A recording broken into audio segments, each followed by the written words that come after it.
Vacation week for most public schools, so that means a lot of extra time right now for what they want to do. So let's send it over to our Jessica Brown to get some expert advice tonight. Well, joining me now with some advice is Dr. Chase Samsel, a psychiatrist at Boston Children's Hospital. Good to see you, doctor. Good to see you. As you know, a lot of students have full schedules on school days. What's helpful about taking a break? Well, it's really good for our brains and our health to vary activities and daytime routines from time to time.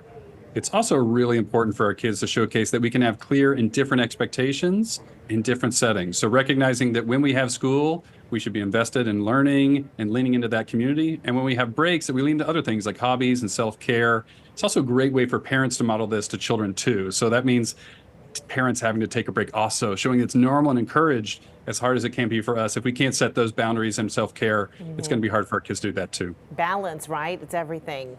Now, some parents may think this is a great opportunity for their child to read a book or practice math. What's your advice?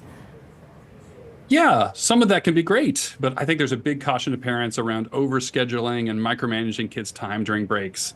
At the same time, we don't want parents and kids to have an allergy or a phobia to learning at all either. So a little bit in between, because overtaxing kids during breaks can really burn them out and actually worsen performance overall, being counterproductive to overall learning, just as the same it is for adults and parents when we have work or sleep. If you don't get enough rest, you won't have optimal performance. So quality over quantity.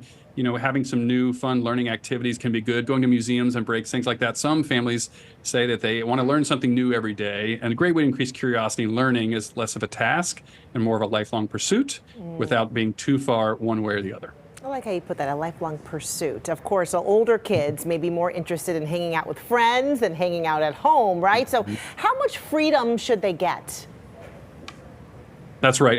I think it's important to say that that's actually age appropriate for older teens, almost adult teens. Not only that they want to be with their older friends, but also that it should be encouraged because developmentally they're identifying with their peers more and more and practicing being adults. So this makes us as parents actually probably want to hold on to them even more during vacations and breaks. So it's all right to do some of that family-oriented time or family-only vacations, but I think the takeaway here is not to be upset or surprised if they're asking to be with a friend or wanting to go on a friend with their vacation or break instead. So it's really thinking flexibly, knowing that it's an appropriate late teen milestone and talking to kids about expectations, your own family rules, and what can be okay or not okay, and blending with different families and letting them do their own thing and try to start working on being an adult some more.